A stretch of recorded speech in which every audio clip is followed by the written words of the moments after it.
आज हम NCERT history class 6 के चैप्टर 5 के नोट्स पढ़ेंगे जो आपके सभी एग्जाम के पॉइंट ऑफ व्यू से इंपॉर्टेंट है। इस वीडियो की हेल्प से आप रिवीजन भी कर सकते हैं, नोट्स भी बना सकते हैं। हमें क्या बताती है हमें किताबें और खबरें, जिसका फर्स्ट इंपॉर्टेंट पॉइंट है वेद।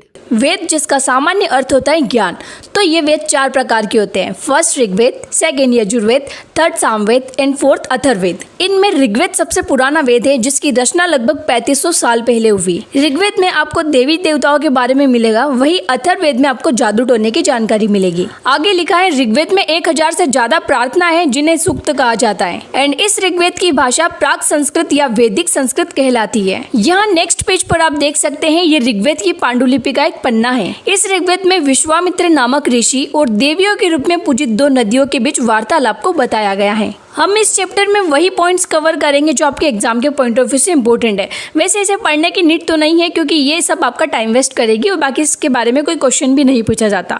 पॉइंट 2, नेक्स्ट पेज पर आपको इस तरह की कुछ महापाषाण कब्रों के बारे में पता लगेगा जो आज से लगभग 3000 साल पहले बननी शुरू हुई। इस तरह के महापाषाण कब्र बनाने की प्रथा सबसे पहले दक्कन, दक्षिण भारत, उत्तर भारत और कश्मीर में प्रचलित थी। थोड़ा और सही से समझना है तो यहाँ पढ़िए। इस तरह के महापाषाण को ताबूत शवाधान या सिस्ट कहा जाता है।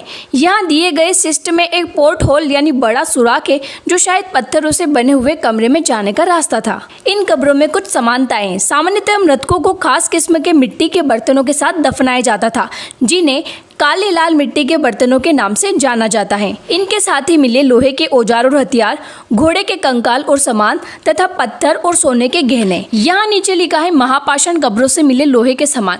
जो भी कंकाल मिला है उनके साथ में कुछ ऐसे सामान मिले हैं जिनसे ये पता लगाया जा सकता है कि उस टाइम पे भी लोहे का यूज होता था। इस अगले बुक्स में कंकाल का अध्ययन बता रखा है कि कंकाल का अध्ययन कैसे किया हमारे खोजकर्ताओं ने। तो यहाँ पर थोड़ा बहुत पढ़ लेते हैं। छोटे आकार के आधार पर एक बच्चे के कंकाल को आसानी से पहचाना जा सकता है, लेकिन एक बच्चे और बच्ची के कंकाल के बीच ज्यादा कोई फर्क नहीं होता। क्या आप एक कंकाल को देख के बता सकते हैं जो छोटा हो कि वो लड़की का है या लड़के का?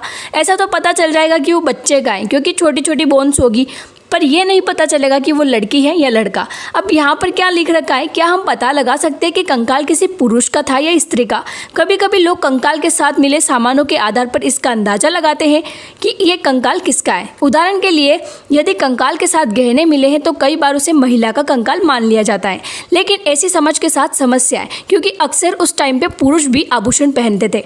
कंकाल का लिंग पहचानने का बेहतर तरीका है उसकी हस्तरियों की जांच करना। चूंकि महिलाएं बच्चों को जन्म देती है इसलिए उनका कटी प्रदेश या कुल्ला पुरुषों से ज्यादा बड़ा होता है। ये समझ कंकालों के आधुनिक अध्ययन पर आधारित है। ऐसे आप कंकाल का पता लगा सकते हैं। ये समझ कंकालों के आधुनिक अध्ययन पर आधारित है, जैसे कि इस तरीके से खोजकर्ताओं ने कंकालों का पता लगाया। आज से लगभग, ये लाइन आपकी इंपॉर्टेंट है तो इस पर नोट करना। आज से लगभग 2000 साल पहले चरक नाम के प्रसिद्ध वैद्य हुए। उन्होंने चिकित्सा शास्त्र पर चरक संहिता नाम की किताब लिखी। वे कहते हैं कि मनुष्य के शरीर में 360 हड्डियां होती हैं। ये आधुनिक शरीर की रचना विज्ञान की 206 हड्डियों से काफ़ी ज़्यादा थी।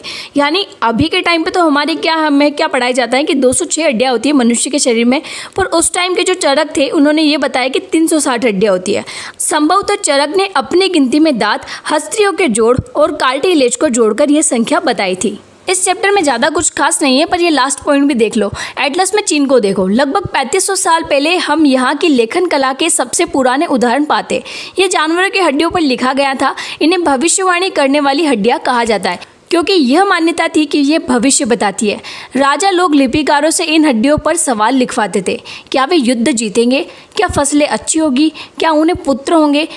फिर इन हड्डियों को आग में डाल दिया जाता था जहां इनमें गर्मी से चटक कर दरारें पड़ जाती थी। भविष्यवक्ता इन दरारों को बड़े ध्यान से देखकर भविष्यवाणी करने की कोशिश करते थे। जैसा शायद तुम भी सोच रही होगी कि ये भविष्यवक्ता कभी कभी गलती भी करते होंगे। नेक्स्ट लाइन में लिखा है, ये राजा शहरों में महल बनाकर रहते थे। उन्होंने बेशुमार दौलत इकट्ठी कर रखी थी जिनमें बड़े बड़े नक्काशी किए हुए कांसे के बर्तन भी शामिल है, लेकिन वे लोहे का इस्तेमाल करना नहीं जानते थे। कब की बात हो रही है? 3500 साल पहले की। नाउ इस चैप्टर की लास्ट इंपॉर्टेंट डेट्स आप देख लो जो आपके एग्जाम के पॉइंट ऑफ व्यू से इंपॉर्टेंट हो सकती है।